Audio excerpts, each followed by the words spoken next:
When the scene at the end just zooms out on Hanabi, and she's like, I'll no longer be alone. I'll have Mugi. And just the entire scene just zooms out. You see the white border and all that just to emphasize her feelings at the time, because as we know, there's a theme in Scum's Wish with being pure or corrupt, and you usually see the scenes transition between like darkness or either light, and in this case, what Hanabi was feeling at that moment was actually a sense of purity. She was finally doing a good deed, a good act, and she was making solid progression as a person, and learning what it means to truly find love and move on. And the way the scenes correlate, you see how Hanabi, she's an example of someone that finally was able to say what she thought and what she felt about the person she loved, and was able to move on. And Mugi is another that is in the exact same situation as Hanabi, but he went down a different path. It's like, you know, you're at a fork in the road and you choose the good path or the bad path, and Mugi chose, obviously, the bad path. And I love how Scum's Wish does this. It shows both sides of the same coin. It shows what could happen if you actually was able to move on, and it shows you a side if you were able to be stuck in the past and not being able to move on at all.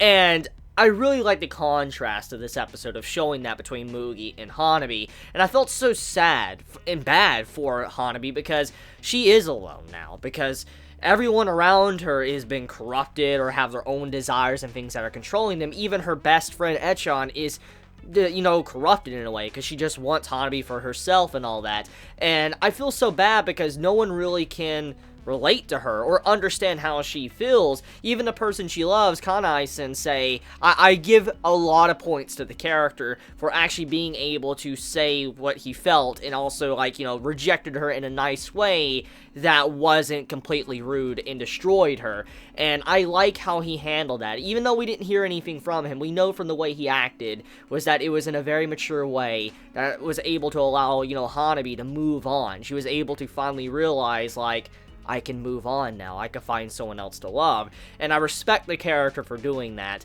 Now, Akane Sensei, we already know she's a heinous woman. She's trash. But damn, what she did in this episode is just a perfect example why she's the main villain of this series, and how she is just a person that really loves manipulating people and getting them to do what she wants. We see that once again. But let's talk about the Mugi scene for a second, okay? The Mugi scene, obviously, in some aspects of the way Scum's Wish is, it's very exaggerated, especially with relationships or the way some of these, you know, plot points or the drama points of the series is used. A lot of it is exaggerated, but some of it is very realistic. A lot of relationships nowadays do have stuff like this happen. In this case, I feel like the Mugi scene can be actually emphasized as other things besides just sex or relationships in the first place, because you gotta remember what was really going on in the scene. Mugi even states, we see inside of his mind in this scene, he's constantly saying to Akane Sensei and also to himself, I know how bad she is, I know she's a heinous person, I know that she's a narcissist, I know everything about her is just awful and disgusting, but he still wanted her. He still wanted her. He knew she was bad, he knew she was bad for him, but he still wanted her. And this entire theme right here is something that happens a lot. Let's just throw something out there that's very similar. A little bit different, but kind of similar. Let's just say someone walks up to you and says, if you continue eating those sweets or eating that cake, it's going to be, you know, bad. Like, you're going to probably die. You're going to have a heart attack or something. And you knowing full well, you know yourself that if you keep eating sweets or eating cake, it's going to be bad for you. You're probably going to die or something. Maybe you're allergic to cake or something. I don't know. But you're probably going to die.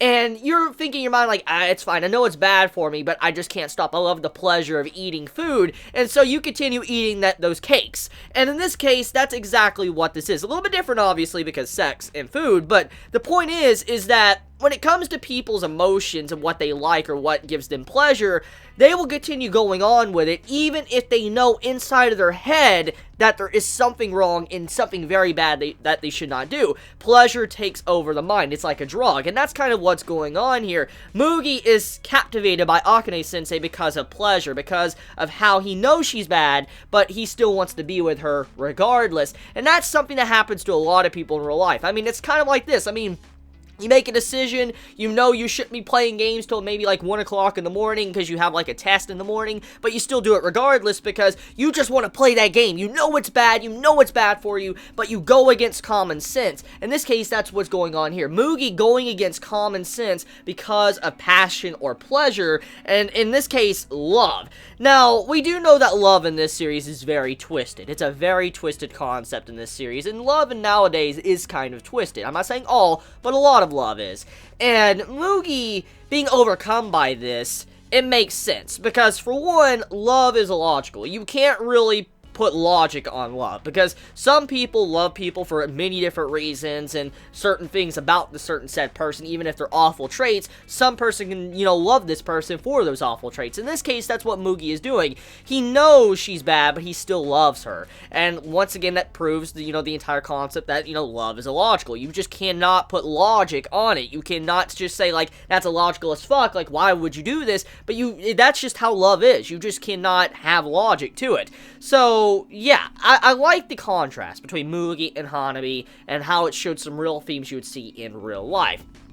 But anyways, though, let's talk about another character that was introduced in this episode, and apparently this new character is a friend, a longtime friend of Echon, which, I'm just going to be completely straight up with you, this new character that was introduced, I don't know how important he's probably going to be. I don't even think he's probably going to be important at all, because, I mean, this character just seems like it's going to add a little bit of complications to Echon and her feelings, along with how she feels towards Hana. So I just feel like that character overall is just going to be used as a crutch to kind of detach Echon away from Hana, and for she can finally move on. That's the only thing I'm assuming the character is going to be used for, but overall, I feel like if this character is going to be someone that comes into the cast and starts messing with Hana or whatever, I feel like that's just, it's going a little bit too far, because we already have a very big bloated cast already when it comes to, Scum's Wish, and I feel like if you add any more characters, it's just going to become a little bit crazy, where, a lot of these characters are going to feel like carbon copies of each other, and it's not going to really emphasize the points of what the series is about. And I mean, like I said, there's a lot of examples throughout Scum's Wish to where both sides of the character, Mugi and Hana,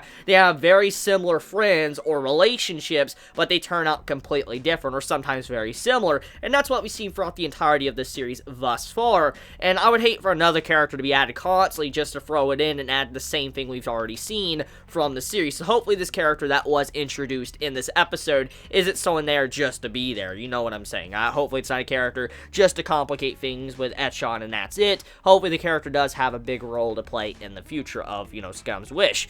Anyways, I feel like this episode overall, it's an episode to where you can actually feel very sad and bad after watching this episode. And that's kind of how every episode of Scum's Wish is, but I really felt bad after watching this one, because you see a lot of progression on Hana's side, and when you see how she's alone, you know that's going to hurt her quite a bit, because, I mean, she did all of this. She finally announced her love to the person that she wanted to have for a long time. She announced her love before she could finally move on and be with Mugi, and now that she can't probably even be with Mugi now because of this, that's going to hurt her a lot, and it's probably going to make her go down the spiral of corruption once again, and try to figure out what love really means in the first place. Was there any point in the first place? And I feel like that's going to change Hana's character once again. So we'll see where it goes, but I mean, overall, I am proud of Hana and Mugi, even though Mugi, he ended up being kind of a scum at the, a scumbag at the end of the episode. I am still proud that they both, at the very least, tried to confront their demons and tried to confront the main issue at hand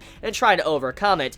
And, I mean, for Mugi to admit he knows how bad she is, it shows that there is potential he could eventually just realize enough is enough. But for now, though, he's just too focused on the pleasure of life instead of actually focusing on the big picture. So let me know your thoughts in the comments below. You all have a wonderful day or night wherever you live. Please be safe. Chibi out.